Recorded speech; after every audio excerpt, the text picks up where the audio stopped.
Мугалимдер менен окуучулардын ынтымагын бекемдеген биринчи жол программасы кайрадан ЛТР Билим Илим каналында эфирде. Биздики чоң айтсак 1-2-3 мугалим менен окуучу ажырагыс бүтүндүк. Чынында бул тамаша, бир аз логика аралашкан суроо болчу. Жооп, эч кандай жаныбар үйдүн ичинде кармалбайт. Билим командасы. Бул тарыхта бул Караканилер мезгилинде Сатып Бурахан ошол ислам динин бүткүл дүйнөгө жарыялап киргизүүгө аракет кылган. Азыр кайсыл коңгуроо биринчи карап атканын ушуну бүтүп атам. Ак чайнеке көк капкан, көк чайнеке ак капкан, ак чайнеке көк капкан, көк чайнеке ак капкан. Дагы даярданып биздин программабызга келип катышсаңыздар болот. Биз сиздерди күтөбүз демекчибиз. Мугалимдер менен окуучулардын ынтымагын бекемдеген биринчи жол программасы кайрадан ЛТР Билим Илим каналында эфирде. Саламатсыздарбы, амансыздарбы урматтуу телекөрүүчүлөр? Биз бүгүнкү көрсөтүүбүздү баштайбыз. Бүгүн биздин биринчи жол программабыздын жаңы чыгарылышына конокторубуз келген, анда мен аларды тааныштырып өтө берейин. Номер 37-чи Кооператив атындагы орто мектебинин музыка мугалими Гүлбара Токтобаева эжекебиз жана ошондой эле ошол мектептин 9-класснын окуучусу Айзирек Ташиева. Номер 3-чү Ломоносов мектеп гимназиясынын кыргыз тили жана адабияты мугалими Капар Момуналиев агабыз жана ошондой эле 11-класстын окуучусу Бубина Жакыпова. Саламатсыздарбы, программага кош келипсиздер. Саламатсыздарбы. Маанайыңыздар кандай? Сон, идеал. Маанайыңыздар жакшы болсо, анда программага бүгүнкү чыгарылышка коюлган девизиңиздерди уксак. Девиз ынтымак. Сиздердин девизиңиздер ушундай. Баракелде. Сиздердин? Биздики чоң айтсак 1-2-3 мугалим менен окуучу ажырагыс бүтүндүк. Мына сага. Мыкты. Ал эми биз сиздерди эки топко бөлүп алалы. Адаттагыдай эле сиздер билим командасы болосуздар, сиздер илим командасы болосуздар. Даяр болсоңуздар, биз биринчи бөлүмүбүздү баштайбыз. Биринчи бөлүмдө сиздерге мектеп программасынан суроолор берилет. Анда биринчи суроо. Рим шаарынын негиздөөчүсү ким?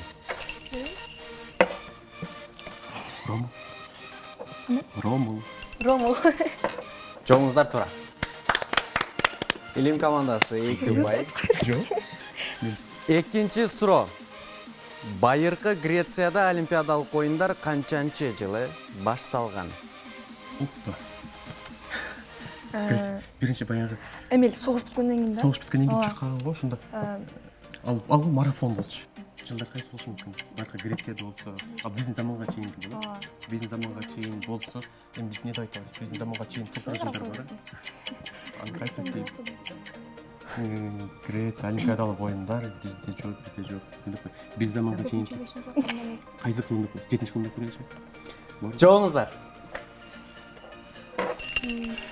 Аябай катуу ойлондуңуздар. Албетте бизде так конкреттүү дата таба албадык. Бирок биз баягы Грециянын тарыхын окуганда байыркы Греция деп биздин заманга чейинкини айтабыз дайыма. Ошон үчүн биз божомолдуп 40 эле 7 деген санды жакшы көрөт деп дагы биринчи олимпиадалык оюндар биз заманга чейинки 7-кылымда болгон. Жоңуздар кабыл алынды. Сиздердин жоңуздар? Биздин оюбуз боюнча биз заманга чейин 4 же 5-кылымдарда болсо керек. Оюн боюнча негизинен 6-кылымда. Жоңуздар кабыл алынды. Мен туура жоопту айтайын. Негизинен эки жактың эле туура эле айттыңыздар. Биздин заманга чейин 776 жылы Грециядагы олимпиадалык оюндар башталган экен. Акыркы 4 жылда кайсы жаныбар үйдө отурган? Акыркы жылда? Кайсы жаныбар үйдө отурган? Акыркы 4 жылда. Үйдө акыркы 4 өмүр бою эле. Акыркы 4 жылда үйдө отурган. Биз жолдо айттык. Коңгуроо билим командасы. Биздин оюбуз боюнча азыркы күндө адамдардын көбү мисал катары жаныбарлардан, үй жаныбарлардан бул итти жакшы көрүшөт бардыгы. Жана АКШ жана башка Европадагы өлкөлөрдө итти адамдар үйүнө кармап багышат да, өзүнө дос катары эле. Ошо биздин жолубуз. Сіздердің жоғыңыздар қабыл алынды. Илим командасы жоғыңыздар бар ба? Тұрмыс жүктемек. Мақұл. Қасымет кеттіп қойырай.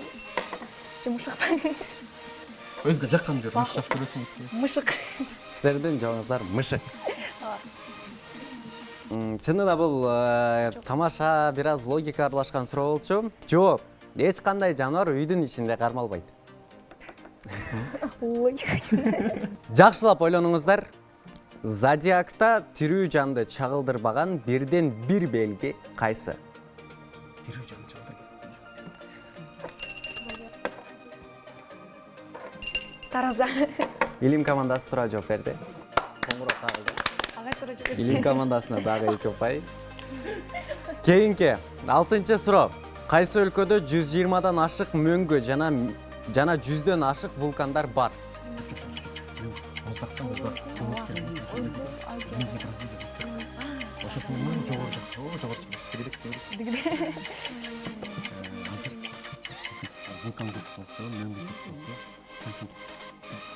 Токтолчу жооңуздарды. Биздин агай көзүнүн оюшча бул Исландия.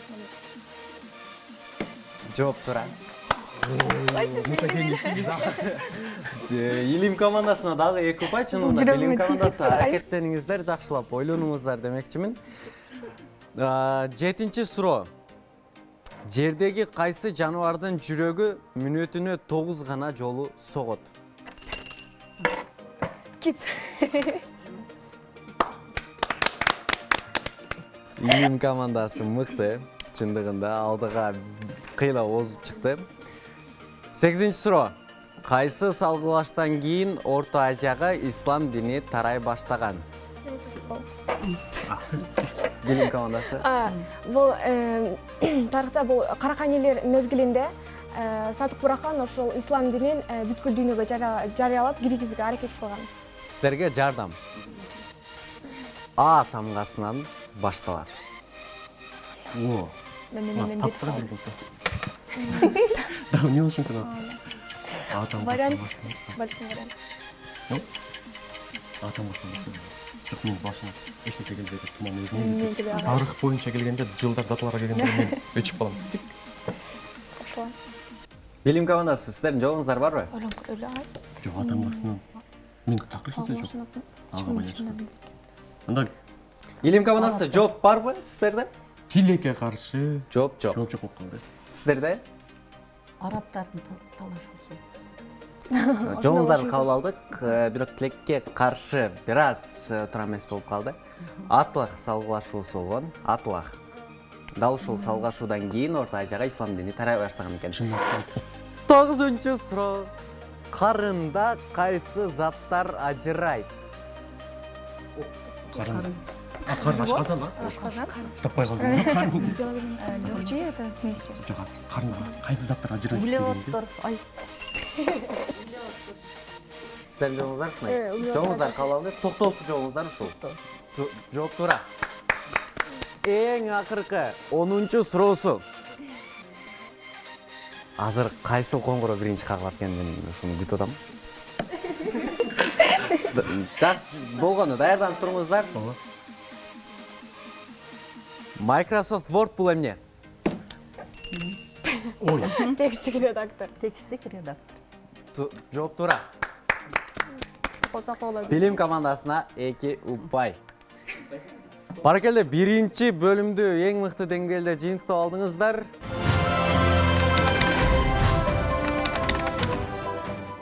Экинчи бөлүм логикалык суроолор. Биринчи логикалык суроо. Жыл сайын миллиондогон адамдар ажылык сапарын аткарышат. Иш чараны өткөрүүгө Меккеге коопсуздук кызматкерлери, такси айдоочулары жана башка жалданган кызматкерлер тартылат. Туркиядан бир кесипке эле 30 адам чакырылат. Суроо: бул кандай кесип жана алар кандай жумушту аткарышат? Түркиядан чакырылган болсо, Түркияда эмнени жакшы болчу? Тамак. Тамак туура. Дагы эмнелер болчу? Түркияда болсо, 30 адам жемек. 30 адам болсо, жемек ар бир күн болсо. Кимдер болушу мүмкүн, а?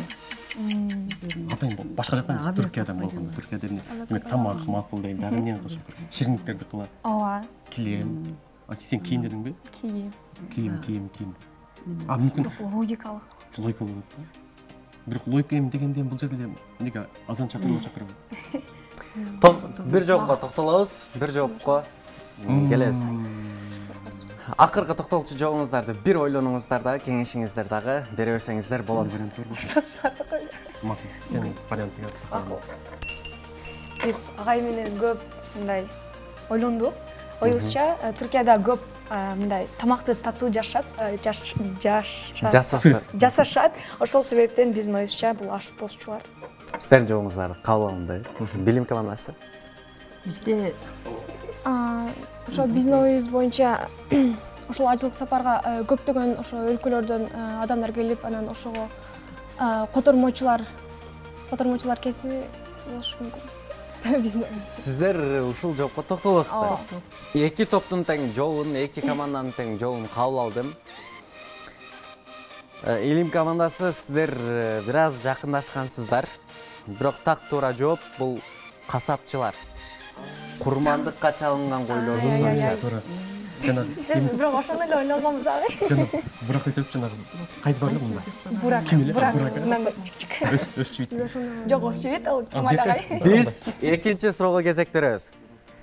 Байыркы Грецияда папкаларды көтөрүп жүргөн адамдарды бир ат менен аташчу. Биз аларды башка ат менен атайбыз. Суроо. Папканы грек тилинде алып жүргөн адамдарды эмне деп атайбыз? Папканы бар беле ал убакта. папка болот экен, ошондо айтты го. Папканы көтөрүп жүргөн дейбиз. Анда балким Билим командасы. Биздин жооп депутат. Жообуңуздар кабыл алынды. Билим командасы жооп барбы? жок. Балким бир ойлонуп көрөт турсуздар. Сиздердин жообуңуздар берилди. Кабыл алынды. Барымда билим. Билим Папканы командасы. көтөрүп жүрүүчүлөр булар мугалимдер деп. Азыр ойлоп атабыз. Сиздердин жообуңуздар ушундай. Демек, сиздердин оюңуздар боюнча грек тилинде папканы алып жүргөн адамдар ушул мугалимдер, сиздердин оюңуздар боюнча, сиздердин оюңуздарча депутат. Тилекке каршы жооптор бир аз таныс болуп калды. Бухгалтер экен. Бул грек тилинен алынган. Бул сөз грекче папканы көтөрүп жүргөн адамды билдирет экен. Британиялык фермерлер уйларга көбүрөөк туз берүү натыйжалуураак дешет. Туздун кандай пайдасы бар деп ойлойсуз? Британиялык фермерлер уйларга тузду көбүрөөк берүү натыйжалуураак дешет. Туздун кандай пайдасы бар деп ойлойсуз? Жок, бер көрүңүз. Түздү ошо мага. Биз эми бираз талкуу жүргүзүп албадык, бирок жооп берип көрөлү. Себеп дегенде уй туз көп жесе суусайт. Анан суу көп ичкен уй сүттү көп берет деп ойлойбуз. Илим командасы жооп тура. Мен агай гений. Экинчи бөлүмдөгү биринчи упайларыңыздарды алдыңыздар. Эми экинчи бөлүмүбүздүн 4-чү суроосу. Логикалык суроолордун эң акыркысы. Кызыктуу суроо. 19-кылымда Европада велоспорт өтө популярдуу болуп калган. Велосипед тебүү шылтоосу аялдардын эзелки кыялдарын ишке ашырууну тездетет. Суроо. Велосипед тебүү шылтоосу менен аялдар кандай кыялдарды кабыл алышты? Мурда билесиңби? Аял кишилер атты мындай минбестен мындай минишкен. Бир жака минип отуруп минишкен. Ошондо атты минип мындай жүзөнгөн тебип атын минген. Ошону сен берсең. Берсең да. Илим командасы. Бизден Рубина жооп берет.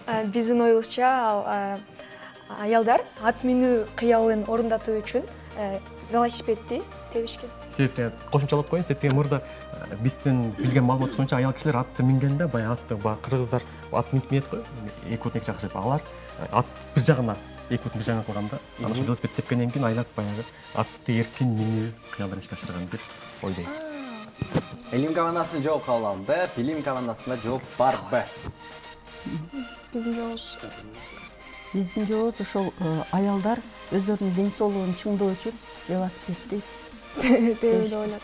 Демек, сіздердің оюңуздар боюнча аялдардын эзелки кыялдардын бири бул ден соолукту чыңдоо, ошол кыялын велосипед тегүү менен аткарышкан. Жолуңуздар кабыл алынды. Негизи эле ден соолуктун чың болушу бул ар бир эле адамдын каалоосу, кыялы десек болот. Аял болобу, эркек болобу, бардыгы ден соолукта болуусун жана башка бирөөлөрдүн да ден соолукта болушун каалашат. Бирок бул жерде аялдардын башкача кыялы болгон. Аялдардын эзелки кыялдарынын бири бул шым кийүү болгон экен. Велосипед тебүүдө дал ушул кыял орундалган. Андыктан бул суроого тилекке каршы жообуңуздар бир аз туура эмес болуп калды. Эч бир топ упай албайт. Биз болсо экинчи бөлүмүбүздүн ушул логикалык суроолорун жыйынтыктайбыз. Логикалык суроолордо илим командасы 2 упайга ээ болду. Эми сиздердин бири-бириңиздерге болгон суроолоруңуздарды уксак. Кайсыл топ баштайт? Биздин суроо. Бирөө бардыгы үчүн, бардыгы бирөө үчүн. Буну ким айткан? Ол макул сөз. Жок, бул немени? Эгер мен муну адашпасам, Александр Дюманын бай 3 мушкетер китебинде жазылганда, один раз всех и все саду. Д'Артаньян бар. Макул, кайсы жооп бересиз? Биздин жооп. Бул ошондо биздин жооп Александр Дюманын 3 мушкетер чыгармасында Д'Артаньян сөзү, бирок эми биз муну автордун сөзү катары Александр Дюман айтабыз. Владимир Ильич Ленин айткан. Жакшы. Жооп тилекке каршы туура эмес болуп калды. Эми илим командасы сиздердин жообуңуздар. Анда биз кеңешип суроону мен бере турган болдум. Жооп керек мойнума алдым, анда суроо. Александр Македонский мына Орто Азияга аскердик чортуу менен келген. Күндөрдүн биринде Александр Македонскийдин күзөтчүлөрүнөн уруксат алып, 2 жоокер кыз келет. Келип, Александр Македонскийдин астына 3 нерсени коет. Александр Македонский таң калат. Бул эмне дейт? Дегенде бай 2 жоокер кыз айтат. Бул биринчиси кылыч. Бизге душман өзүнүн кара ою менен катылса, биз кылычтай түстөйбүз. Экинчи эмне дегенде, бул экинчи адамдын баш сөөгү. Душман бизге кол салабыз десе, анын башы талаада калат. Үчүнчү дегенде, үчүнчү нерсени айтат. Бул кыргыздын сөөлөтү. Кыргыздар күндүн урпагыбыз, күндүн балдарыбыз. Эгерде биз менен достошом деген адамдар үчүн биз күн сыяктуу мээрим төгөбүз, мээрим беребиз. Бул күндүн белгиси. Ошондо Александр Македонский таң калат. Эми суроо, ошол баягы 2 кыргыз жоокер кызы үчүнчү нерсени деп эмнени айткан?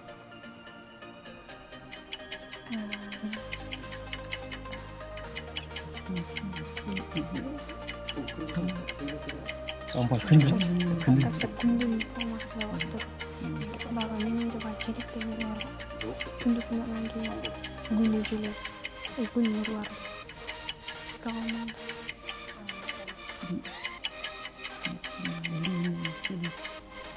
Биздин немебиз, жообуз бул кыргыздардын 3-чүсү күндүн желеси түшүп атат дегенибиз. Күндүн желеси деген кыргыздын бул байрагын айтып атабыз. Бул күндүн желези бар, ортосунда түндүгүбүз бар. Биз кыргызбыз деген маанини айтышкан да. Рахмат, сиздердин жообуңуздарды кабыл алдык. Жоопту кабыл алдыңыздар. Дал ушул сурооңузду биздин телекөрүүчүлөрүбүзгө дагы калтырсаңыз, чындыгында кызыктуу суроо экен, биздин телекөрүүчүлөрүбүз дагы жооп берүүгө аракет кылып көрүшсүн. Урматтуу телекөрүүчүлөр, анда сиздерге суроону дагы бир кайталап берем. Александр Македонский өзүнүн Борбордук Азияга аскердик жортуулу менен келет. Бирок күндөрдүн биринде Александр Македонский олтурган жерге анын күзөтчүсүнөн уруксат алып, 2 жоокер кыз келет. Александр Македонскийдин астына 3 нерсени коет. Македонский сурайт, бул эмне дегенде айтат. Бул биринчиси кылыч. Эгерде бизге душман кол салса, биз кылычтай түз тийебиз. Экинчиси эмне дегенде, бул адамдын баш сөөгү. Эгерде душман бизге кол салып, бизди жок кылабыз десе, биз алардын мизин талкалап, алардын баш сөөгү, башы талаада калат. Ал эми үчүнчү нерсе эмне дегенде, үчүнчү нерсе дейт. Бул биз кыргыздар күндүн урпагыбыз. Биздин досторубузга күн сыяктуу мээрим төгөбүз, мээрим чачабыз. Досторубузга мээримдүү болобуз.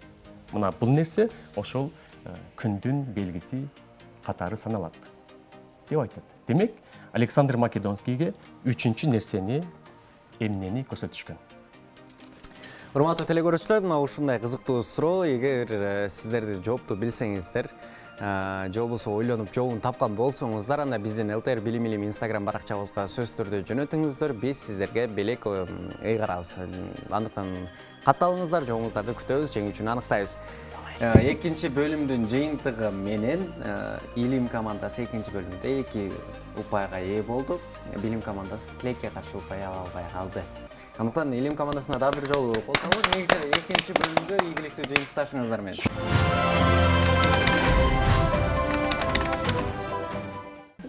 Биз болсо 3-чү бөлүмгө кезекти беребиз. Урматтуу телекөрүүчүлөр, биз 3-чү бөлүмдү баштайбыз. Көпчүлүк биздин көрүүчүлөрүбүз күткөн учуру келди десек жаңылышпайбыз. Бул жаңыл матчтар. Азыр эжеке сиз жаңыл матч айтсаңыз, бул Илим командасындагы окуучу кайталайт. Агай сиз айтсаңыз, Билим командасында окуучу кайталайт. Эгер шарттар түшүнүктүү болсо, баса андан кийин эмоция менен дагы жаңыл матчтарды сөзсүз түрдө айтып беребиз. Анықтан еске алабыз ушуну, жана кайсыл топ биринчи жаңыл матчты айтат. Андай эжеке көрсөт. Эжеке. Оңой эле жаңыл матч. Кулак салып турабыз. Ак чайнекке көк капкак, көк чайнекке ак капкак. Ак чайнекке көк капкак, көк чайнекке ак капкак. Көк капкак, көк чайнекке. Башынан айтып көрөйүн, Шашпа. Ак чайнекке көк капкак, көк капкакка башынан. Бир кайталап коесузбу? Ак чайнекке көк капкак, көк чайнекке ак капкак. Ак чайнекке көк капкак, көк чайнекке ак капкак. Макул. Ак чайнекке көк капкак, көк чайнекке ак капкак. Ак чайнекке көк капкак, көк чайнекке ак капкак. Баракелде. Эң жактаган жаңыл матчымды агай бул менин. Эми агай кезек сизде. Анда мен дагы эми баягы баарыбыз билип жүргөн бир жеңил эле жаңыл матч айтайын. Жалаярда барго бир Тайкарбай. Менин айткан Тайкарбайым бай Тайкарбай. Сен айткан Тайкарбайың кай Тайкарбай. Такыр жерге коюңду жай, Таркарбай. Кайталап бериш керек. Шашпай. Жалаярда барго бир Тайкарбай. Менин айткан Тайкарбайым бай Тайкарбай. Сен айткан Тайкарбайың кай Тайкарбай. Такыр жерге коюңду жай, Таркарбай.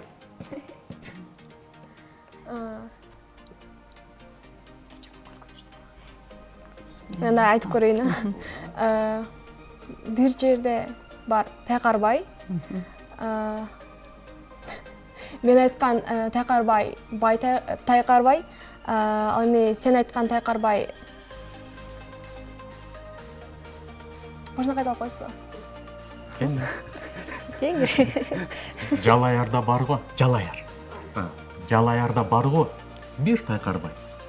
Менин айткан Тайкарбайым бай Тайкарбай. Сен айткан Тайкарбайың кай Тайкарбай. Такыр жерге коюңду жай, Тайкарбай. Жалаярда бар бир Тайкарбай. Мен айткан Тайкарбай бай Тайкарбай. Ал эми сен айткан Тайкарбай кай Тайкарбай. Такыр жерге кой Тайкарбай. Коюңду жай Тайкарбай. Таркарбай. Кабылдыкпы? Кабыл. Биз кабыл алабыз. Рахмат. Баракелде. Кандай ынтымактуу топтор, Даяр болсоңуздар, биз эмоцияларга да кезек берели. Кайсыл топ биринчи баштайт? Сиздер баштайсыздар. Сиз баштайсыз. Биринчи жөн айт, анан эмоция менен, Кайсыл эмоция менен айтып бересиз? Мен ыйлап айтып берем. Ыйлап айтып бересиз, макул.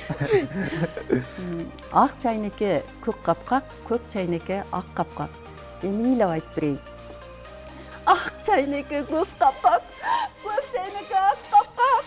Ак чайнекке көк капкак, көк чайнекке ак капкак.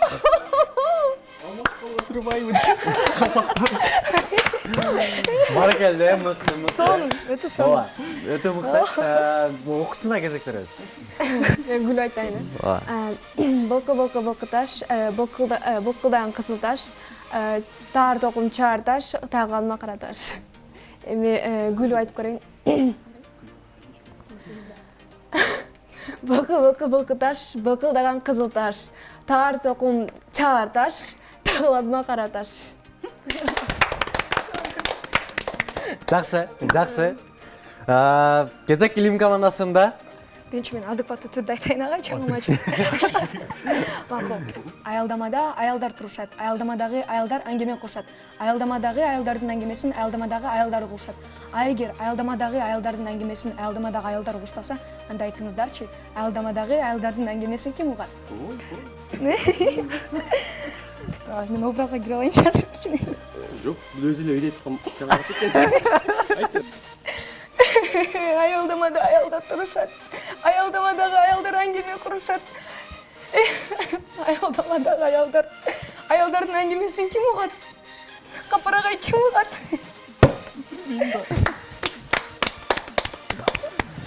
мыкты, жакшы. Эми агай каткырабыз, күлөбүз. Ой. Макул, жарака болуп көрөйүн. Биринчи жөн айтып берсе. Жөнөкей. Жылкы жыйырмага чыкпай картаял.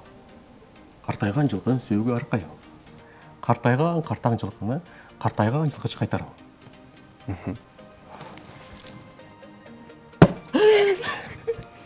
Элестет бу мен. Жылкы жыйырмага чыкпай картаял. Күчтү. Картайган ас келгенсин сүйөгү аркаял. Күчтү агай. Картайган картаң жылкыны ас келесип, картайган жылкычы кайтарат экен. Күчтү агай, күчтү.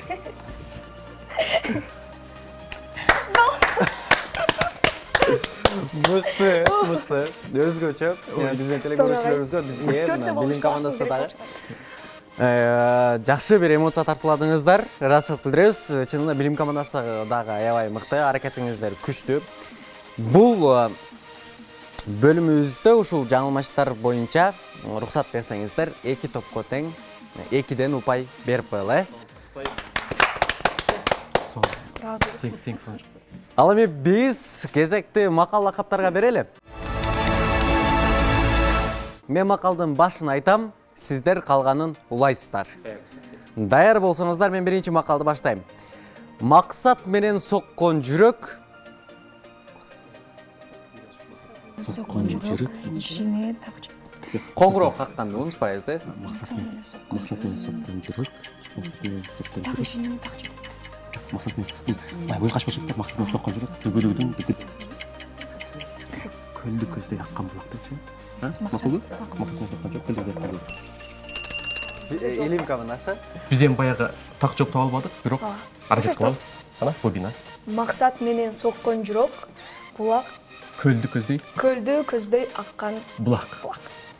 Жоңуздар кабыл алды. Билим командасы. Жашообузга берген үрөк. Жоңуздар сынай. Жакшы. Негизи жазып алчу макалдар чыкты. Максат менен соккон жүрөк.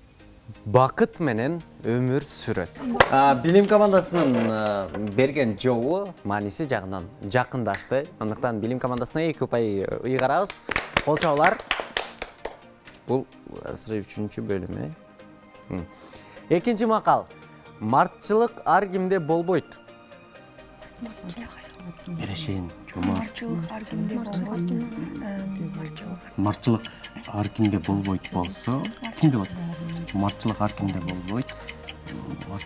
Мартчылык кимде болушу мүмкүн? Мааниде болушу мүмкүн. Бир нерсе мындан точка багы деп жатыр. Мартчылык ар кимде болбойт, анан кийин мындай дейсиң да, бири-бирине карамакчы дейсиң да. Бул да болушу мүмкүн? Жок, бул жерде. Билим командасы. Айтып койгум. Мартчылык ар кимде болбойт.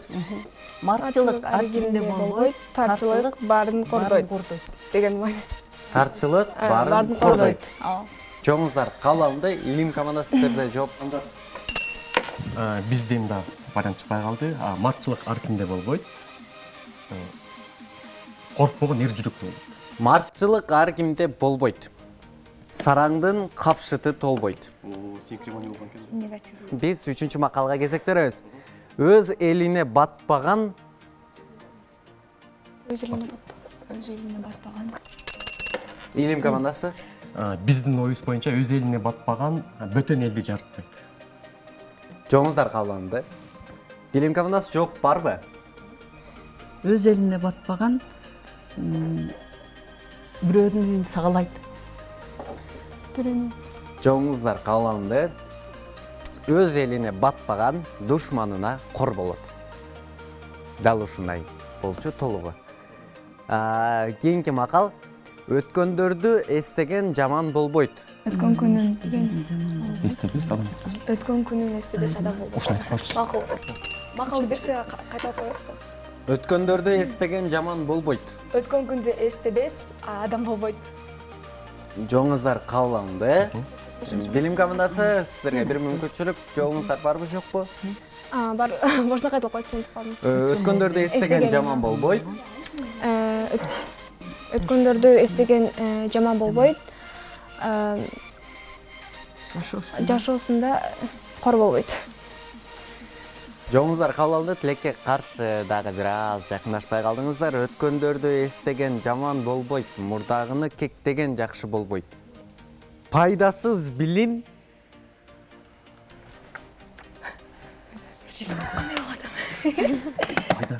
Пайдасыз билим неме? Жанагы. Урус билип то? Пайдасыз билим жамырсыз болот.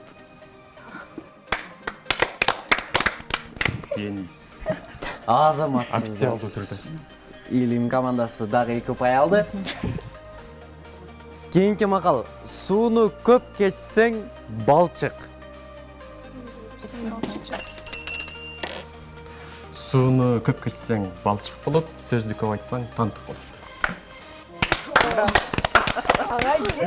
Макалдардын бардыгын жаттап келе алган окшойт агай. Кыргыз тилчи да. Тура. Кийинки макал: тил жүрөктүн ачкычы болсо, Тил жүрөктүн ачкычы болсо, кийиз казык жерге кирет. жооп туура. Билим командасы азаматсыздар. Үчүнчү бөлүмдө сиздер жеттиңиздер. Дагы катуу аракет кылабыз. Кийинки макал: Токой тоонун көркү. Биз айтсак болобу? Жоңуздар. Токой жердин көркү, суу жердин көркү. Токой тоонун көркү, суу Суу жердин жердин көркү. көркү. Сиздердин жоңуздар ушундай. Илим командасы жооп бар. Токой тоонун көркү, бүркүт, мөңгүнүн көркү. Мөңгү зоонун көркү. Мөңгү зоонун көркү. Жоңуздар кабыл алынды. Тилекке каршы дагы Токой тоонун көркү, элдин көркү. Үйдүн жакшы жаманы кыш түшкөндө билинет. Башынан алган эле. Илим командасы. Биз вариантын айтып көрөлү. Үйдүн жакшы жаманы кыш түшкөндө билинет. Эрдин жакшы жаманы иш түшкөндө билинет. Жоңуздар кабыл алынды. Билим командасы жооп барбы? Биз кайталап коесузбу? Үйдүн жакшы жаманы кыш түшкөндө билинет. Үйдүн жакшы жаманы кыш түшкөндө билинет. Достун жакшы жаманы башына оор түшкөндө билинет. Оор иш.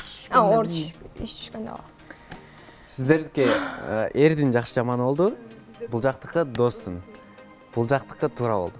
Жооп. Билим командасы 2 упай.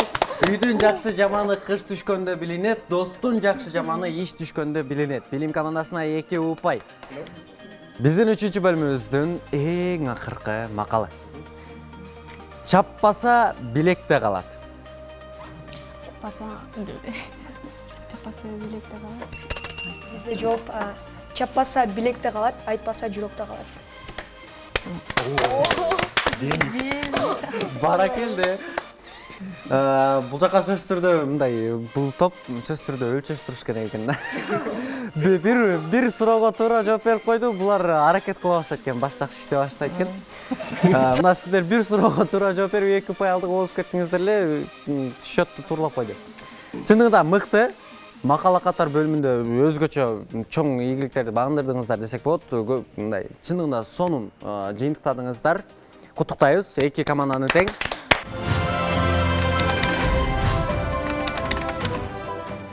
Бат окуу бөлүмүнө кезек беребиз. Кезекте 4-чү бөлүм.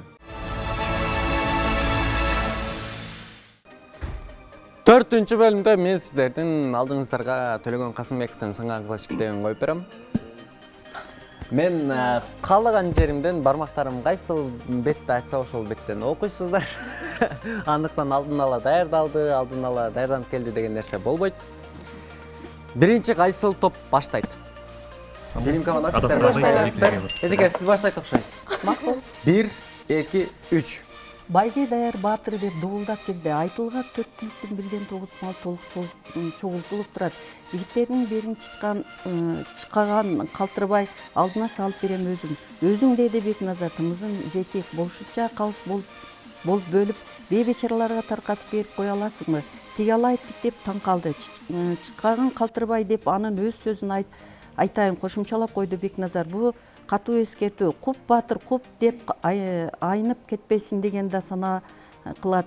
Эттиби кулагы жапырган бойдон эшикти сүзө чыгып кетти. Ичи булам мыжыган ооругандан айласы кабагы тырышып иштен сыздап отурган Каныш баатырынын бул ишине Астейди ыраазы болду.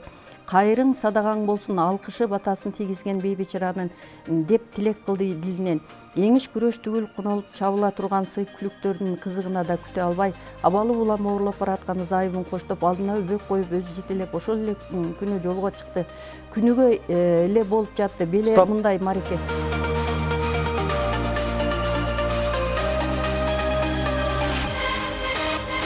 Bir, iki, üç. Эртеси күнү мадал бир сайдай өз кайнына боелуп, иш көп жаткан жеринен табылды. Сарала бээ тогулгасы менен кайра үйрөнө барып кошулуп кеткен. Абыл бии дагы карматып, мадалдын өлүгүнү жүктөтүп берди. Бир өзүнгө үзүлүп мадалдын бутуна калган экен. Ошону улам Азо бээ бирдемеден үркүп кетип калып, мадалы бээден жыгылып, үзөңгү бутуна илинип калып, бээ сүйрөп өлтүргөн болуп чыкты. Сарыбайды билген элден анын башына түшкөн кайгыны уккан адам калган жок. Көк өзөндөн Теңирберди баштап темене суу айылынан Абил би өзү баштап келди. А түгүл Тул Темир да өкүрүп түштү. Тууган турдук эмес күнүгө жамынып отура турган тууган бирде жакшылыкта, бирде жамандыкта жанында өбөк көмөк. Дүпүрөшүп көр казганга жөнөшүп, бир жагы кара ашына мал союшуп, бир жагы өлүк көмүү салтындагы кемчилигин көтөрүп жатышты. Сарыбайды эми бар, өмүрүнө мырзы өткөргөн, көр дүйнө жыйган эмес. Сарыбай көрө тургансып өлүккө жакын өңүлүп, көк тарамыш баскан арык колу калтырап, өлүктүн каттан бетин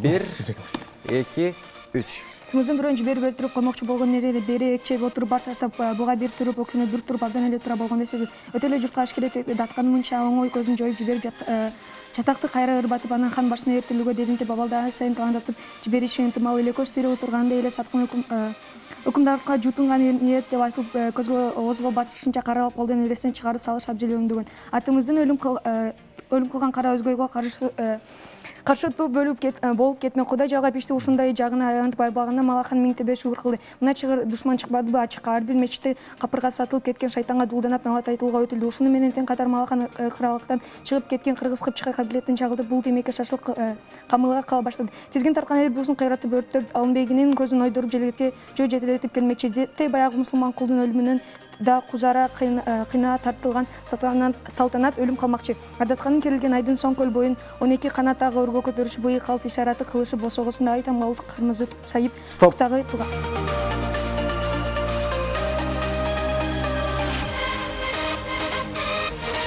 2, 3. Айтпадым беле бидин бирөө катуу деп эми аттандырбасаң ар болбос. Бир кыздын көз жашына карайбыз деп шордулап барыңа чачылбагыла, кана болгула, ишелеңшин өттү деди элтизери баш айкап сүйүм канчкар ашкандан кундузду киргизип өз эшигинин көзүнө туга туруп алды.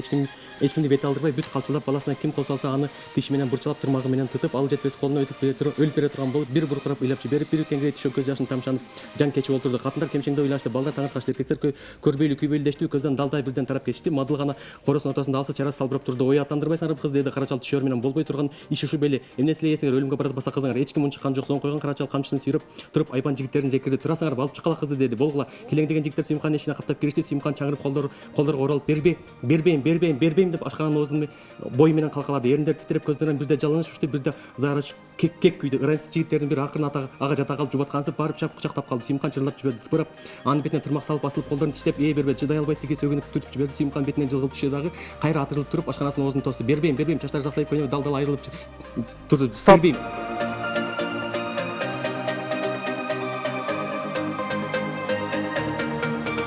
Мынакей 4-чү бөлүмдө дагы биздин катышуучуларыбыз бат окууну жыйынтыкташты. 4-чү бөлүмдүн жыйынтыгы менен билим командасы 275 сөз окуду. Ал эми илим командасы 408 сөз окуду. 4-чү бөлүмдүн жыйынтыгы менен илим командасына 2 упай беребиз. Көбүрөөк сөз оккандыгы үчүн ал эми билим командасы капаланбайбыз.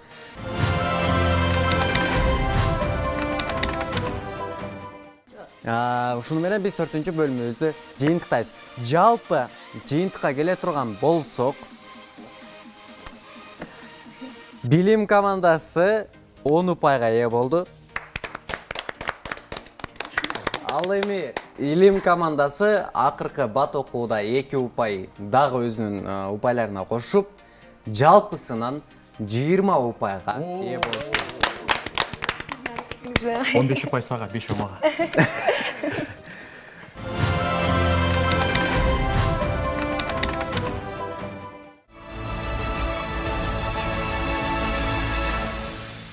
Чынында илим командасын куттуктайбыз. Билим командасы сиздер да мыктысыздар, сөзсүз түрдө. Оюн боюнча ийгилик өзүңүздөрдүн оюңуздарды айтсаңыздар болду. Макул. Оюн чынында кызыктуу болду. Биз келгенде эле агай экөөбүз келгенде агай мага тандатканда айткан. Барганда бул эң башкысы жеңүү эмес, жеңүүлү деле ага мындай маани бербей, эң башкысы ошол жака барып экөөбүз көз ирмемдерди, моменттерди мындай эмоция алып келели деген. Ошол тилегибизге жетпей окшойт агай. Сиз көрктүн ачтыңыз ушул берүүнүн. Жана рахмат. Сонун чындыгында суроолор өзүбүзгө кичине болсо дагы өзүбүзгө маалымат алып алдык. Оюн кызыктуу өттү. Сиздерге дагы ийгиликтерди каалайм. Окуучуңуз чынында жакшы, акылдуу, молодец. Ошо. Мыкты. Кезек сиздерде айта берсеңиздер болот. Анда биз эмне дейбиз? Албетте, жашоодо эң бактылуучулар бул баягы сен эсиңде калган жагым бирмемдер да. Мына биз 1 жыл мектепте иштеп, 1 жыл мектепте баягы чогуу сабак өткөнүбүзгө карабастан, бул учур өзгөчө эсте калат. Унутпайбыз, кийин 10 жыл, 20 жылдан кийин бул бина жолукканда, бул бина билесиңби, ушунда барганбыз дегенге, бул биздин бир бактылуу ирмемиз болот.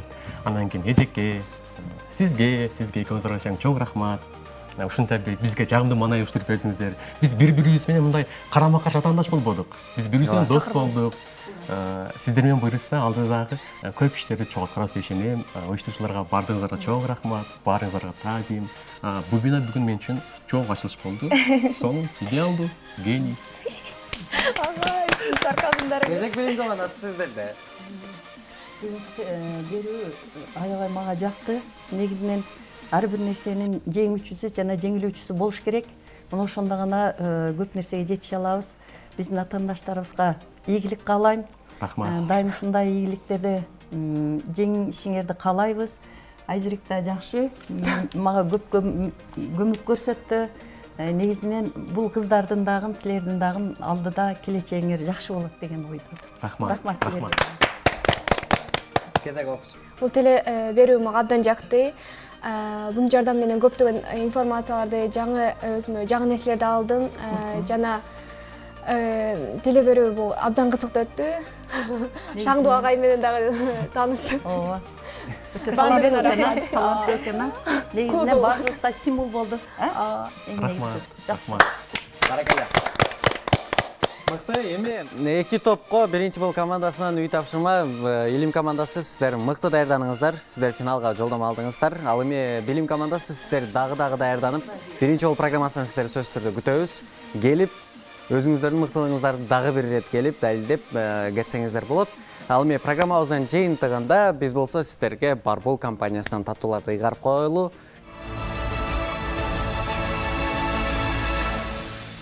Бүгүнкү биздин чыгарылышыбыздын башкы өнөктөшү Барбол таттуулар дүкөнү. Ар дайым жаңы жана адал. Барбол дүкөнү биздин өнөктөш. Чынында мыкты, жакшы маанайга толгон, өзгөчө бир эмоцияларды тартуулаган, кызыктуу болгон программадан кийин Барбол компаниясынын таттуулары менен даам татып, бүгүнкү оюнду мындай сүйлөшүп баарлашасыздар деген ишеничтебиз. Дагы бир ирет сиздерге ийгиликтерди каалайбыз. Дагы даярданып биздин программабызга келип катышсаңыздар болот. Биз сиздерди күтөбүз демекчибиз. Ал эми урматтуу телекөрүүчүлөр, мына ушуну менен биринчи жол программасынын бүгүнкү чыгарылышы жыйынтыкталат.